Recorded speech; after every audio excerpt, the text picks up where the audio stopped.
What a nice little spot this is. Throw it down Friday night as well. And rain camping is really good.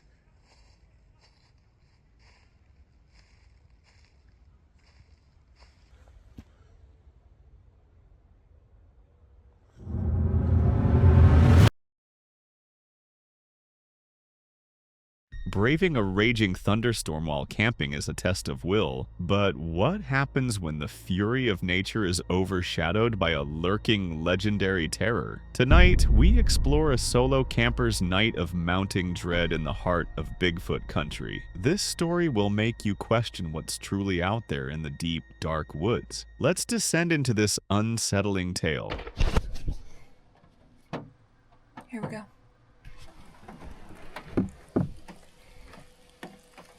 Oh my gosh, talk about the creepiest campsite ever.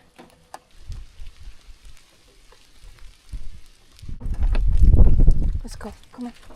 Gotta be quick, let's go. Up here.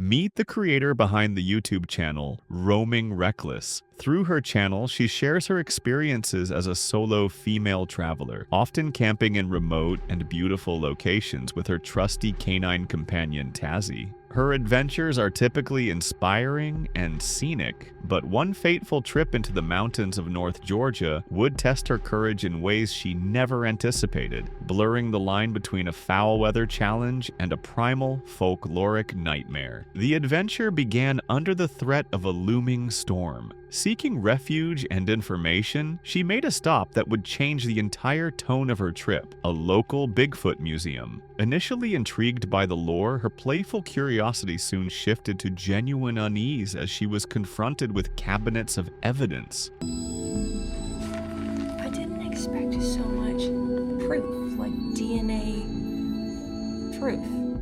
Sasquatch proof. They're real. Can't convince me otherwise. It was a large map, however, that truly struck a chord of fear. It was dotted with pegs marking Sasquatch encounters, with a dense cluster of pink pegs, indicating repeat sightings located exactly where she planned to camp for the night. The chilling realization that she was heading into a known hotspot, coupled with a plaque that read, "Bigfoot eats dogs," sent a wave of dread through her. They have a map of Georgia with colored pegs on it, and it's all differentiated by first-hand encounters, returning Sasquatch encounters, and then yellow pegs are when it wasn't clearly seen. Up here were all the concentrated green first-hand sightings, and pink indicating returning encounters. That's where our campsite is tonight. Like, we're in the thick of Sasquatch country. Eats dogs? Okay. Taz isn't going anywhere. Poor girl is terrified of thunderstorms, and now she's gonna be a target for Bigfoot too. Undeterred, she pressed on, driving deeper into the Chattahoochee National Forest. As she ascended, a thick, disorienting fog enveloped the landscape, transforming the forest into a perfectly eerie backdrop for the legend she had just been immersed in. She found a secluded pull-off, a spot that felt both isolated and unnervingly exposed. It's nothing. This is just butter. I love how spooky it is with all the fog. This is great weather to be in Sasquatch country. Looks like a good enough spot to me. There's a fire pit right here, so obviously people have camped at this pull-off. Spooky, middle of the woods. I'm just gonna back the Grenadier in. As light rain began to fall, she set up camp, the silence of the woods amplifying her growing paranoia. To pass the time, she began watching Bigfoot documentaries, further steeping her mind in the terrifying possibilities of what lurked just beyond her sight. As the night wore on, the storm intensified. Hours later, during a brief lull around midnight, she knew she had to take her dog, Tazzy, out. Stepping out the vehicle, she was immediately swallowed by an oppressive darkness and a fog so thick it seemed to muffle the entire world. The beam from her headlamp cut a pathetic swath through the gloom, revealing nothing but swirling mist and the unsettling silhouettes of nearby trees. Oh my gosh, talk about the creepiest campsite ever.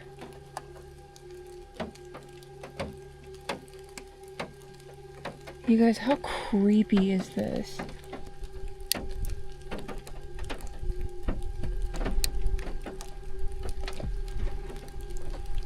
simple potty break transformed into a terrifying ordeal, the feeling of being watched becoming almost unbearable. She hurried Tazzy along, her heart pounding with every rustle of leaves, every snap of a twig. Rushing back to the safety of her vehicle, she slammed the door shut and locked it, her breath catching in her throat. The experience had shaken her to her core, feeling less like a camping trip and more like a scene from a survival horror game.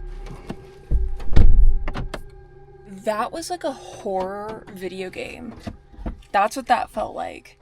Oh my gosh. I'm like triple check we're locked in. Oh, that just gave me like the heebie-jeebies. The thick fog, the rain, you can barely see. This is 1,000,000% Bigfoot country. I don't care what anybody says.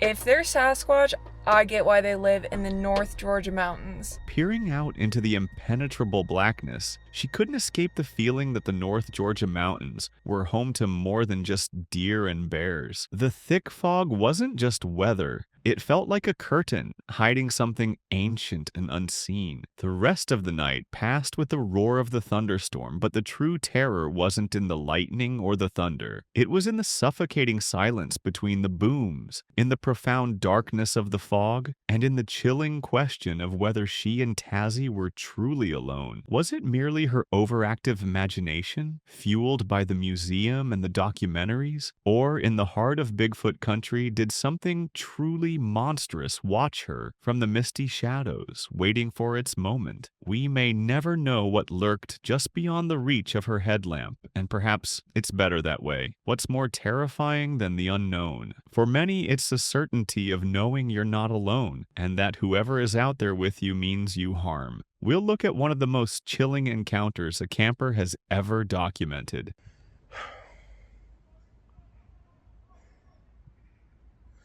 What a nice little spot this is. Throw it down Friday night as well. And rain camping is really good.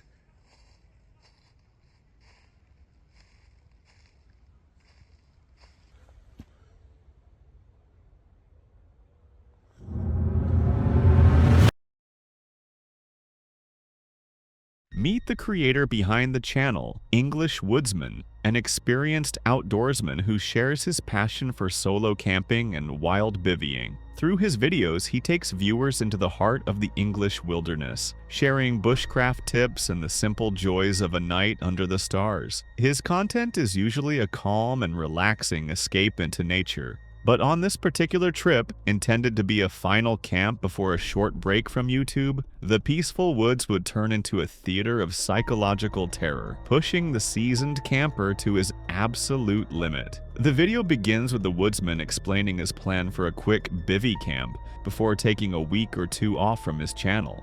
Right, so tonight I'm just doing a quick bivvy bag camp. Like work life, you take vacations off work, weeks off work. I'm doing that with YouTube, so this will be the last video that I upload for a week or two now, and then upload that in a couple of weeks. I do just need some time off. Actually, we're going to go this way. I do need some time off from YouTube really, so I just thought this would be the last video I make. He's in good spirits, hiking through the pleasant evening scenery and pointing out edible wild berries along the path. Now, this is what's good about being outdoors. Free food, if I can reach them. Yeah, I don't want that one, do I? I think it's going to focus all right there. It's a bit bad, that one.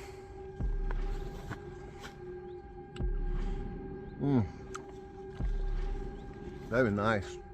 After a brief encounter with some cows that forces him to reconsider his initial campsite, he finds what seems to be a perfect, secluded spot in a patch of woodland.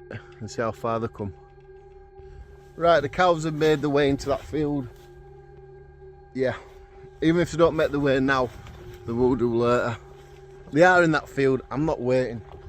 I'm not going to be set up and then an hour later I'm having to move. They can get in here. And I'm going to be honest with you, I don't like cows the slightest. I don't mind eating them, but I don't like cows at all. So, over there, if you can see it, some woodland. I'm gonna go look in there. That's strong. Sun is strong tonight.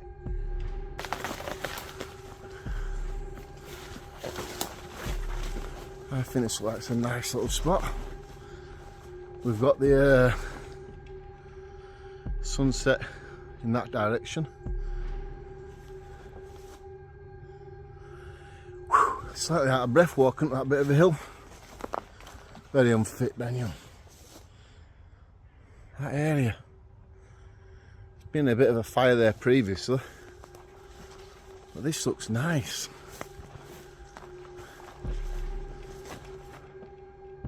Everything points to a typical, uneventful night in the wild. As he settles in and prepares his coffee, the serene atmosphere is abruptly shattered. Is that a badger?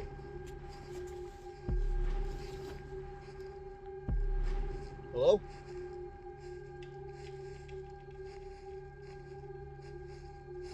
He freezes, having heard a distinct noise that sounds unnervingly like someone walking directly past his location. He calls out but receives no answer. I really hope I did. Because if I didn't, and I'm showing this, people won't believe that.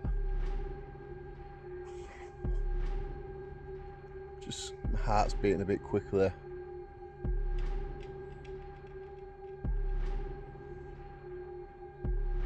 I'll just give you a full circle round of what I'm looking at.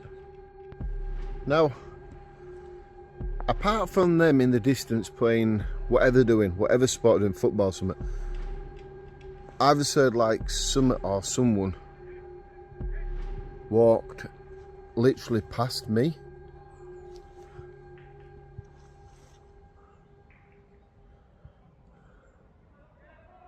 Visibly shaken, he replays the footage on his camera, confirming he wasn't imagining it. The sound of clear, close proximity footsteps is now captured on video, despite him being completely alone. Let's have a listen to it.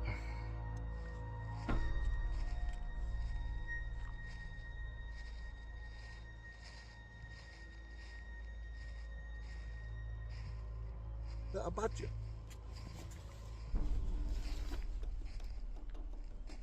Hello?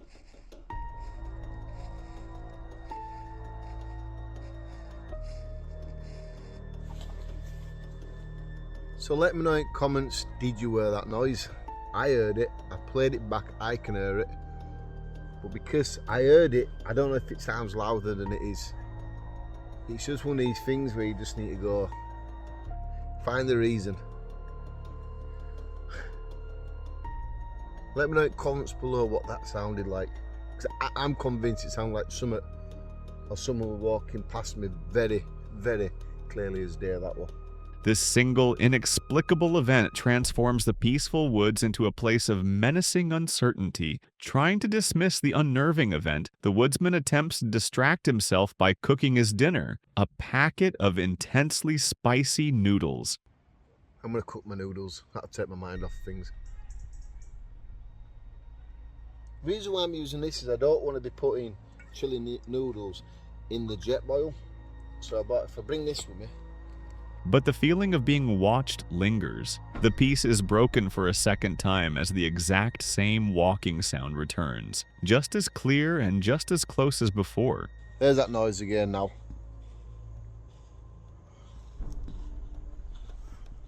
Hello?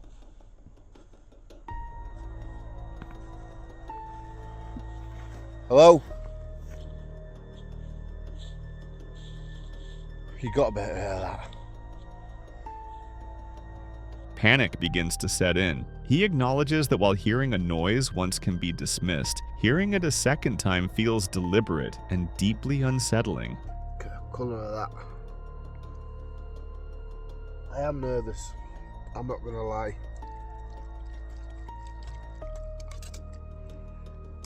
Doing it once is alright. But 2 times, it almost sounded identically the same sort of noise.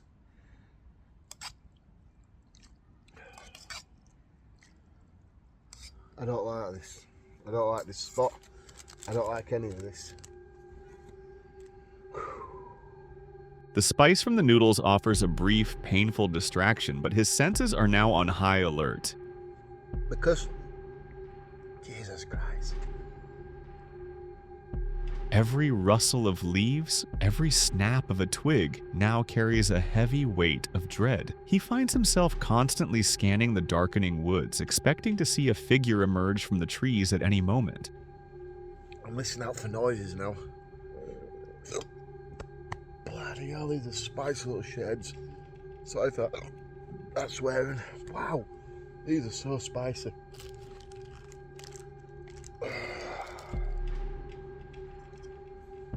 I'm expecting to see someone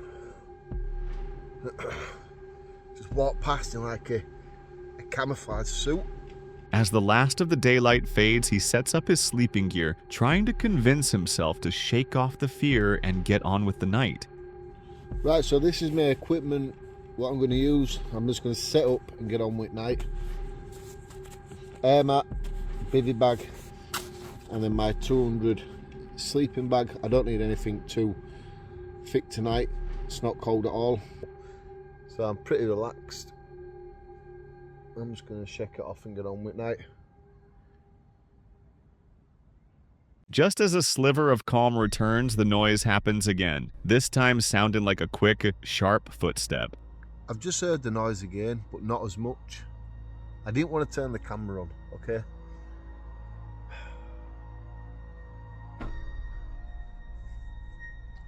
This is the final straw. Pure fear takes over, and he admits to the camera that he is genuinely terrified and cannot sleep in this spot. I'm actually breaking wind. I'm quite scared, people. I'm not going to pretend I'm not. I am quite scared right now. If it's a human and they come up and laugh at me, scaring the hell out of me, but I don't think I can sleep here. I am absolutely myself right now.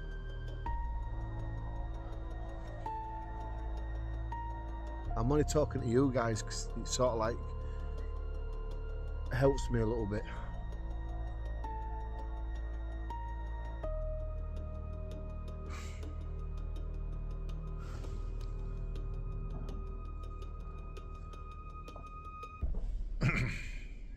I'm going to be honest, I can't stay here now. I'm going to be a wimp. I don't care if people call me a wimp in the comments, but I can't stay here. I'm too unsettled. In a state of near panic, he hastily shoves his gear into his bag, his mind racing. The unknown presence has won. The psychological pressure has become too much to bear. In a hurried retreat from the haunted woodland, the explorer makes a decision not just to relocate, but to abandon the camp entirely and head home. You know, I say it, don't I? Be that person. But only be that person when it's safe, you're relaxed and you're happy. I don't know what's in that woodland. I don't know what was going on earlier, or the noises that I heard, what made me pack up. I'm not going to reset up camp. I'm just going to head off home. He addresses his audience directly, acknowledging that some may call him a wimp, but affirming that the fear he felt was real and overwhelming. It was his nerve-wracking situation, and the feeling of being unsafe was undeniable. He knew he captured the sounds and that something deeply wrong had happened in his woods. I'm too nervous. I don't care what people want to put. People can call me a wimp, call me what they want. People will probably leave the channel, it's up to them. But it's me in this situation. It was me that felt the nerves, it was me that felt unhappy. It was me that felt scared. And they're not anybody else. It's 10 o'clock at night. Enough time to get home, easily enough. Yeah, it was me up there, me feeling the scaredness. Some people are gonna say a lot of stuff. That's just the way it goes. But I'm still going to upload this video to show people sometimes things do happen, and this happens. The most chilling aspect of this footage is not the presence of a visible entity, but the intelligent and tormenting nature of the sounds. The footsteps weren't random. They were timed and placed to create maximum psychological distress. They started and stopped with a precision that seemed designed to make the lone camper question his sanity before escalating into pure terror. It suggests a conscious presence that was aware of him, watching him, and deliberately toying with him from the cover of the darkness. What makes this video so disturbing is its raw authenticity. An experienced outdoorsman, comfortable with the solitude of the wilderness, is reduced to genuine fear by an unseen force. There are no special effects, no dramatic music cues, just the stark, unfiltered terror of a man alone in the woods being harassed by something he cannot explain. It serves as a potent reminder that the deepest fears are often born not from what we can see, but from what we can only hear, lurking just beyond the reach of our sight. Exploring the remote corners of the world in a camper van offers unparalleled freedom, but what happens when you park for the night and realize you're not welcome? Tonight, we explore a chilling encounter where the isolation of a beautiful landscape becomes a source of terror. This story will make you question who or what is watching from the darkness. Someone was just outside the van. You alright, mate? Yeah. And there's a car. Did you have it as well? Yeah. Like it's sitting up there. Is there something up there?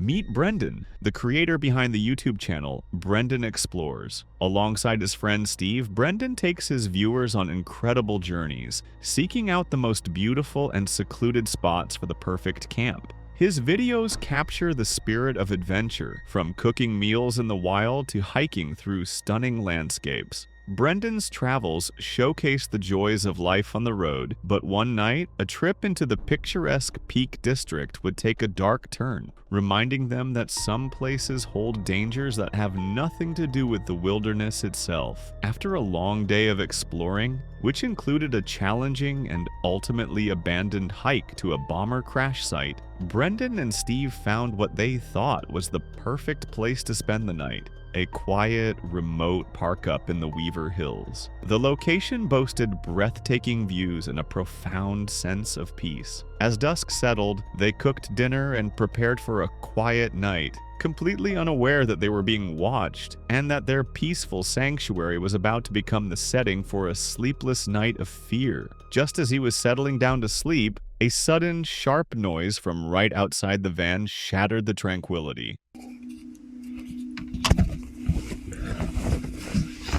Someone was just outside the van.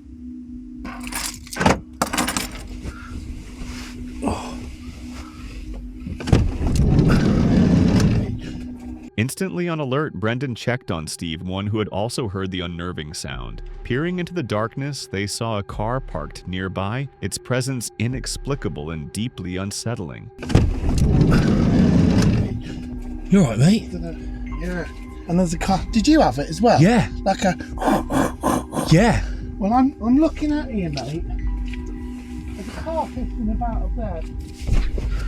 It must have been.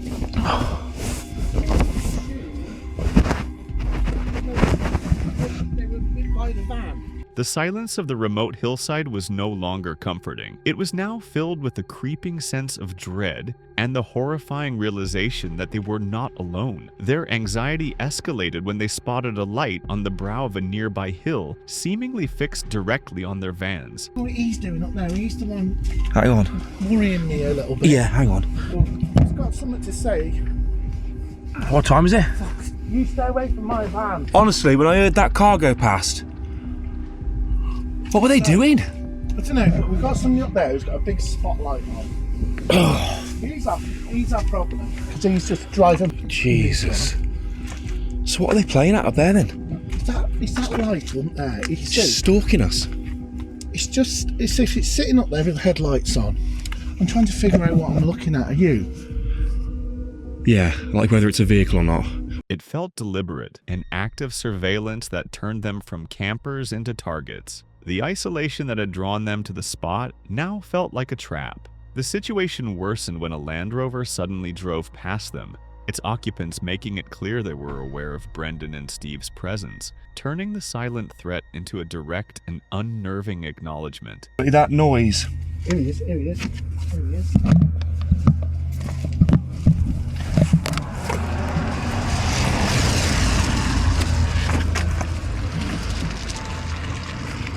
Determined to understand what they were facing, Brendan launched his drone to investigate the hill. Apologies if you guys can't really see much because of how dark it is, but there's definitely something or someone at the brow of that hill. The thermal camera revealed something far more sinister than a parked car. It showed the heat signature of a large fire, confirming a group of people was gathered there in the dead of night, their intentions a complete mystery. There's definitely something or someone at the brow of that hill. Look of your naked eye at the top of that hill. Yeah. See, it's picking up something. Yeah, yeah. It's like, mate, it's a fire. Look at the heat off. Look at the glow off it. What the hell are they doing setting fires at this time of night? It was quite a big fire, that was, because it showed up, didn't it? The pieces clicked into place, the passing cars, the light, the fire, it was all connected, and it was all aimed at them. Shaken, they concluded that they had stumbled into the territory of locals who were intent on scaring them away.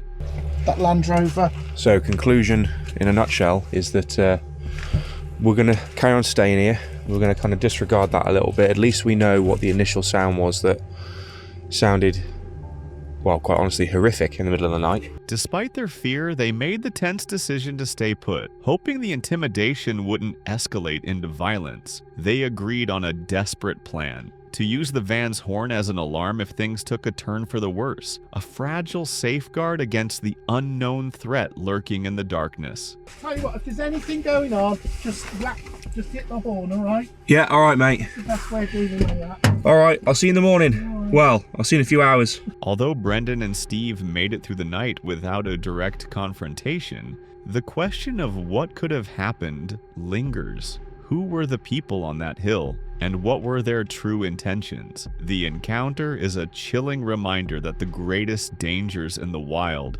often come on two legs. Their sharp awareness likely kept them safe, but one thing is certain, they won't be forgetting their night in the Weaver Hills anytime soon. Moving on to the next encounter in the darkness.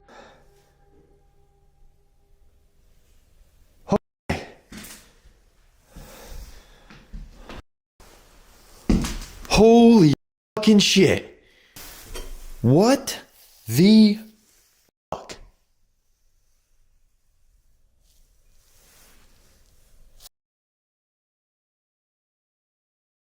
Meet CJ Faison, a content creator who runs the channel CJ Faison Vlogs and specializes in a unique blend of paranormal investigation and high-energy exploration. Known for his bold and often unorthodox approach, CJ takes his viewers to his own haunted property, a sprawling farm with a dark history. Through his videos, he confronts the entities that linger there, pushing the boundaries of paranormal communication. But this solo camping trip, undertaken just weeks after a serious car accident, would prove to be his most intense and terrifying investigation yet, testing his resolve against an increasingly aggressive and intelligent presence. The video starts with CJ explaining his plan for the night, a solo camping trip on his haunted farm property. He reveals that instead of a tent, he'll be staying in his recently acquired vintage Japanese van, a decision made partly for novelty and partly due to the freezing temperatures. He also shares his frustration with typical paranormal investigations and his intent to take a more provocative, bullish approach to stir up activity. Tonight I'm loading up the red truck and I am taking it to the farm and I am going to be camping alone. And that lasts for somewhat of a decent amount of time tonight, but I told you I'm going to do some unorthodox things with paranormal investigating because I hate you know what I hate more than anything? What's your name? Alfred. Well, Alfred, move the damn cabinet door or something, okay? Upon arriving at the farm, the atmosphere immediately turns grim. CJ discovers several deer carcasses have been illegally dumped at the entrance to his property, a disturbing and unsettling sight that sets a dark tone for the night. You gotta be kidding me right now. The house with all the deer. Deer carcasses everywhere. Oh, God, a smell. Oh my gosh.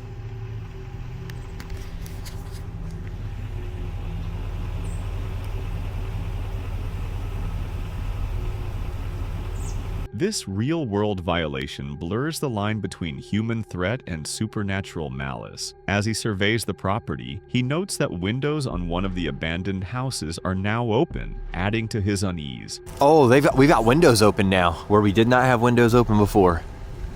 So, I'm gonna have to explore this at some point tonight. Deciding to confront the main house first, CJ enters with a confident, almost challenging demeanor. I'm going in here, this is my property. I'm going in here with a bullish approach. Oh wow. So it's, I don't know why I didn't notice that, but the firewood was like drug all the way out here. Nice little fire pit there. Inside, he explores rooms filled with creepy dolls sent by fans, but the playful mood is short-lived. Oh my gosh, all right, so y'all have been sending us dolls, but look at that thing. Oh, that's dicked up. Oh, we got more dolls.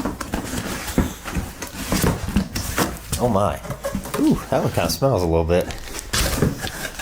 Oh no, I remember. I opened this one up on a vlog. Okay. What is this? Oh! Oh my gosh! I thought it was a damn human! Look at the size of my hand and look at this doll.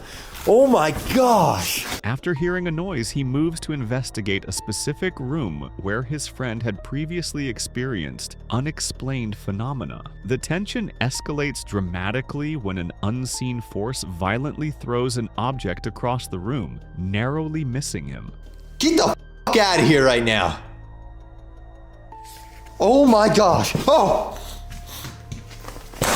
Stupid ass thing!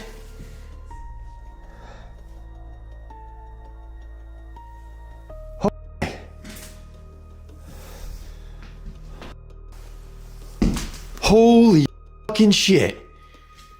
Holy fucking shit. Please tell me I got that on camera. Visibly shaken by the physical manifestation, CJ immediately deploys a REM pod to attempt communication. The device begins to respond almost instantly, initiating a chilling and direct conversation. If you meet... No fucking way. Through a series of yes or no questions, he establishes a clear line of communication with an intelligent entity. The spirit confirms it's attached to the farm, not the dolls, and that it does not intend to harm him. Alright, let me ask you a couple questions here, okay? Do you mean me harm? Can you touch that light? Are you trying to harm me right now? I'm gonna take this doll the rest of the way out. Okay, are you attached to the farm here? Okay. That's good. It's got nothing to do with the doll then. The session intensifies when the entity insists he go outside, reinforcing its command with repeated activation of the device. Okay. All right. All right. Can you touch that device if you want me to camp outside and go outside right now? Okay, that's a pretty firm yes. Following the entity's command, CJ ventures out into the freezing night to investigate another dilapidated house on the property, the same location where more dismembered deer were found. 3 deer. All dismantled, disarrayed, disrespected. I don't know. The exploration of the dangerously decayed structure is tense, with every creak and groan of the collapsing building adding to the suspense. Damn, this house is creepy.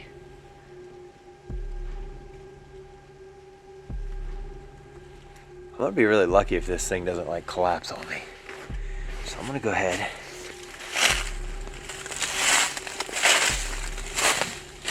Oh no, I might be more lucky if this house doesn't collapse. This search confirms for CJ that he is truly alone with no human squatters, solidifying that the source of the night's activity is purely paranormal. I can't even lie to y'all. I feel more comfortable. I had to do that for myself. I really did. I had to go, had to clear this house, make sure I definitely knew, okay, so no people squatting here, anything crazy like that. I had to do that for myself. So Returning to the relative safety of his van, CJ prepares for a long and terrifying night. He sets up a camera to film himself sleeping, but admits to his viewers that his upbeat attitude is a front for his genuine terror. I hate this feeling. I'm trying to be upbeat and confident, and if you can tell, I'm probably overcompensating just a little bit because I'm fucking terrified. I'm gonna walk through the woods by myself. Why? It's content. Like, I owe you all this. Like, we didn't get to camp here the other night. The situation worsens when a loud, startling noise erupts from the nearby woods, prompting him to retrieve his firearm for protection. What the fuck was that?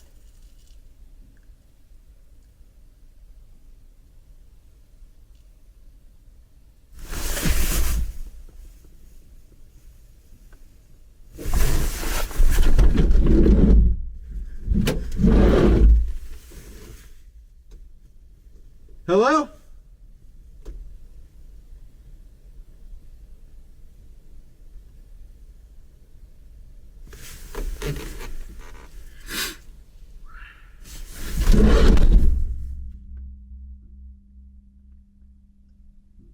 Oh, fuck. My gun's in my truck.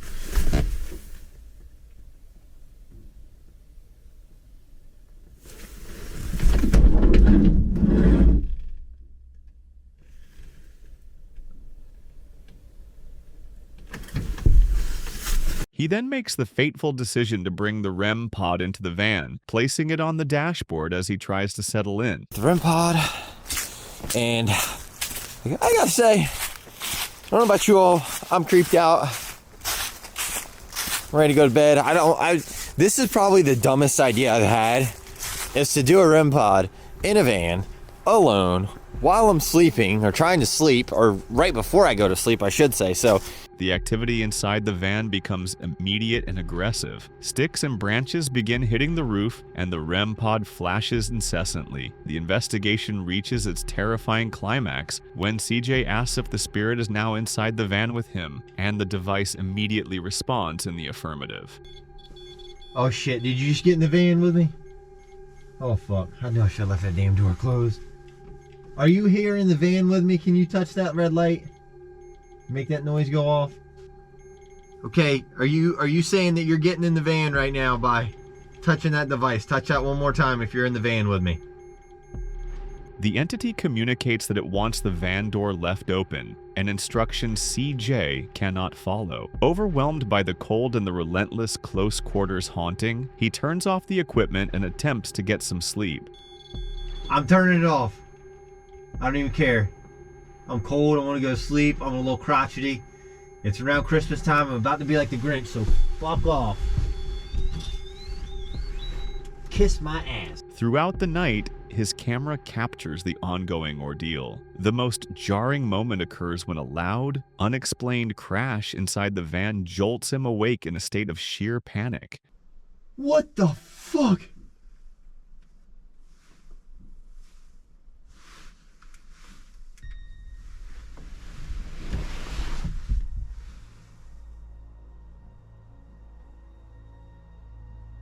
Holy fucking shit. The next morning, a visibly exhausted CJ recounts the brutal experience, explaining he left the property at the first sign of daylight. The physical discomfort of the cold and the psychological toll of the haunting left him completely drained and unnerved. All right, everybody, it's the next morning. I've already gone home. I woke up right before the sun was like up, and that was brutal last night. My back is killing me. I'm gonna sleep good tonight. I'm not taking a nap during the day because I'm not that nap time type guy. But yeah. What makes this investigation so profoundly disturbing is the clear intelligence and escalating nature of the paranormal activity. The entity didn't just make random noises. It engaged in a coherent conversation, gave direct commands, and seemed to follow CJ from the house into his vehicle. The activity was responsive, interactive, and undeniably personal, suggesting a conscious entity that was fully aware of his presence and reacting to it in real time. CJ's choice to investigate completely alone, without a crew for safety or support, elevates the footage from a simple ghost hunt to a raw and visceral survival experience. The combination of poltergeist activity, intelligent REM pod communication, and the oppressive psychological weight of isolation makes this a deeply unsettling piece of paranormal evidence. It serves as a stark reminder of the unpredictable power that can be awakened in these forgotten places. Remember, the spirits that may linger in the shadows are only one kind of danger. When you venture into abandoned locations, especially alone, the greatest threat can be the unknown itself. Before you step into the darkness, you must ask yourself, are you truly prepared for what might be waiting to meet you? Thank you for watching. Stay tuned. Our next video will be coming very soon.